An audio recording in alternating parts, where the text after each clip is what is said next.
Hi, my name is Andrea of Andrea Gonzalez Motivations, here this day on Tuesday to greet you with love, inspire you with hope, challenge you for change, and impact you for life. It's Tuesday. On Tuesday, we think about it, talk about it, then we do something about it. We put that thing in motion. Our conversation today, as brief as it's going to be, is talking about us not wanting to receive, orders from other people. So it's tagged as being told what to do. As an adult, we don't really warm up to the idea of being told what to do. Matter of fact, we cop an attitude when people tell us what to do, and we feel like they're trying to be over us in some form or fashion. We rebel against people telling us what to do. Matter of fact, it seems like if someone tells you what to do, you try clearly to do the exact opposite of what they said. Why? I don't know. I think that's just, the human brain just not wanting to comply all the time with people telling us what to do. So not only do we rebel against it, not only do we fight against it, but sometimes we even vocalize it, such as saying, "You're not my boss. You don't tell me what to do. You're not my mom. I don't have to listen to you. I've been there. I've done it. I've said it. I've even been at work and said, 'Who died and made you king?'" And so therefore, that is showing that we don't always like being told what to do. But as long as you live, there's always going to be someone that's telling you what to do. Whether they're saying it verbally or they're saying it non-verbally. That stop sign that's at the corner is telling you what to do, and you're obeying it. When you don't obey it, it's only a matter of time before you'll get caught not doing it, and you will pay the consequences of it. We're always being told what to do, but it seems like when it's coming from human being to human being, depending on the relationship, it's not always well received. As a child, think back. Your parents always told you what to do. It's time to get up. It's time to make your bed. It's time to go to school. Those weren't things that most people wanted to do all the time. It's time to come in. It's getting late. You guys got to get in the tub so you get ready to go to bed. It's time to go to bed. Why? I'm watching this movie. We were always being told what to do. As a teenager, you got more freedom, you got more leniency, but you still were told what to do. You need to be home at curfew 12 o'clock. You need to get these dishes done. You need to get your chores done if you expect to do anything this weekend. You were always being told what to do. It's normal. It's natural. And then when you became 20, something happened. A light clicked on, and you began to realize and accept and appreciate some things that your parents were telling you. People that loved you, aunts and uncles that told you various things along the way. You began to say, "That's why they told me that. That's why my dad told me to do it that way. That's why mom said stay away from these kinds of people." Wow, you begin to appreciate the fact that they did tell you what to do because you weren't mature enough to understand why. You couldn't see far enough up the road to evaluate their reasoning for telling you why to do or not to do one thing or another. They were there to protect you, to keep you safe. To not only just protect you and keep you safe, but keep you from your own self harming yourself. We don't even know what's good for us. I remember playing in the middle of the road. That's where cars are supposed to be, not people. My mom would say that all the time. Cars are for the road. Kids are for the sidewalk. But it just seemed like the road was so much bigger. I wanted to play in the road. It wasn't good for me. She told me, if I catch you in the road again, you're not going to like what I do to you. And I believe my mother. And so our conversation is about being told what to do. When you became in your 30s, now life is changing. And with every transition in life, there should be our brains are growing and maturing, and our thought processes are, as well as what we do with this information. It's supposed to. It doesn't always happen, but it's supposed to. So now in your 30s, you're in a whole different place. You're starting a family. And so you sound like your parents, telling your kids what they can and can't do, what they should and shouldn't do, giving them direction, telling them what to do. Isn't it interesting? I find myself sometimes saying, did I just say that I sound like my mother? Really? Yes. I sound like her reincarnated. Don't do that. I told you not to do that. No, you can't go here. I did not tell you to take care of this before, blah, blah, blah. All of those are me telling my children what to do. My son, I think all kids love turning on every light when they go in the room. I'm always going behind them and saying, guys, turn the lights out. We're paying bills in a room that no one is in. Well, I was coming back. Okay, but when you come back, turn the lights out, telling them what to do. And I remember my siblings and I mocking our parents behind their back. I would never do it in front of them because I wouldn't be here alive to talk to you.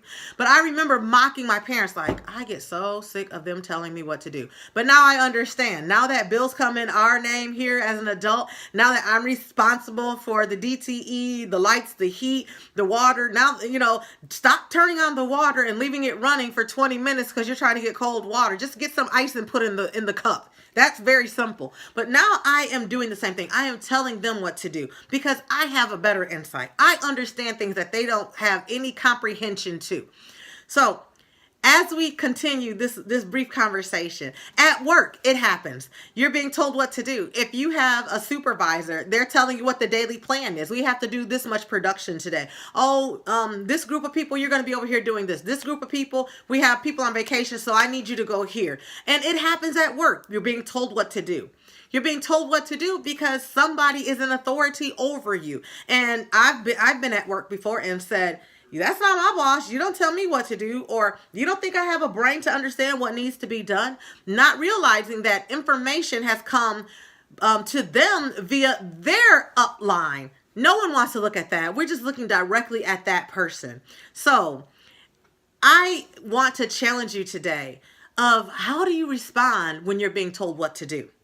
Is it for the negative? Because most of the time, depending on who you are in relation with me, it's probably not received very well. It's probably with me looking and saying, and I'm supposed to listen to you because, well, the heart of that comes because we don't always think that the intentions of the information is from a place of trying to be helpful versus trying to be bossy. There's a difference. We need to understand those that are trying to control us and be bossy and be all in our business versus those that are trying to give insight and helpfulness so that we don't go through maybe the same obstacles they went through or have the same negative experiences they had. So they're sharing with us and their intentions are good for us. We need to be discerning people to understand when those intentions are good for us and when those intentions are not. And then make that choice about receiving or allowing somebody to tell you what to do. Most advice, like I said, is given with great intention. Discerning what is and what isn't would be for you to learn that person and learn their motives more or less. The two people are involved with when we're being told what to do. Someone is giving advice and the other is receiving. So here's a couple of tips on either side of it that would help us to understand, when to take the advice that's coming to us, when to allow, people to tell us what to do and accepting it as that. If you are a giver of the information, don't give it in a demand that they must take it. Not when you're talking, I'm not talking about you talking to your children. I'm talking when you're talking to adults. Give it as a suggestion and an offer. May I offer you a suggestion? I've kind of dealt with this, a time or two before. This is something that helped me. Offer it as a suggestion and then it doesn't come off as a demand. If you're the giver of this information, don't take it personal if they choose not to take your information. If they choose not to take your advice, don't take it personal. Well, I ain't telling them anything else because they don't listen anyway. They have a choice of deciding to take your information or try their own way. It's not personal. Don't make it personal. Be open. Be open to the information that you give, that when you guys talk about it, that adding a couple of things to it makes it even better. Be open to allowing that person to add things to your advice. The other thing is your way might not work out in the same manner for you as it did for them as it did for you. Meaning all of the elements might not be the same. So therefore the outcome might not be the same. So understand all of those things as the giver of information. But as the receiver, someone that's trying to tell you or advise you what to do. Number one, don't be so defensive. Don't always have your guard up as if they're trying to give you information that's going to cause a harm to you. Not only that, but be open to receiving information that you might be able to see that thing from a different perspective. Oh, I never looked at it like that. Or I never thought about it like that. Be open to hearing what they say clearly. But you still can make your own decision. My mom would say, does it hurt you to listen? And I take that with me every day. Does it hurt me to listen? No, it doesn't hurt me to listen at all. Another thing is let some things slide. You know, sometimes we are up in arms about everything. Let some stuff slide off just like the water off a duck's back. It's not that serious. Everything is not a murderous situation. So let some stuff slide as a receiver. And last but not least, but when you listen to the person and you're receiving what they're saying, somehow you might not know it, but it might save you, if you listen to them, time as well as trouble that they could be offering advice for. It could save you time. It could save you trouble and save you headache.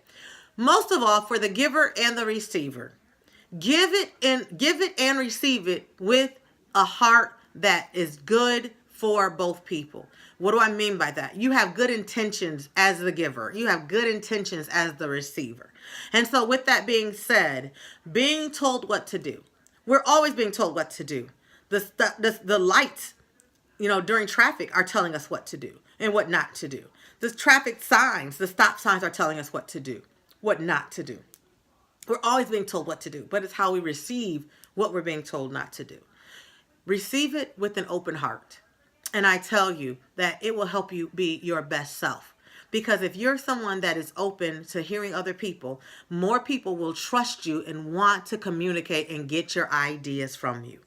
I hope I've inspired you today. I hope I've challenged you to change maybe how you receive people telling you what to do, as well as I help myself. I hope you have a super duper fantastic Tuesday as you think about it, talk about it, and then you go ahead and do something about it. Being told what to do. Have a great day.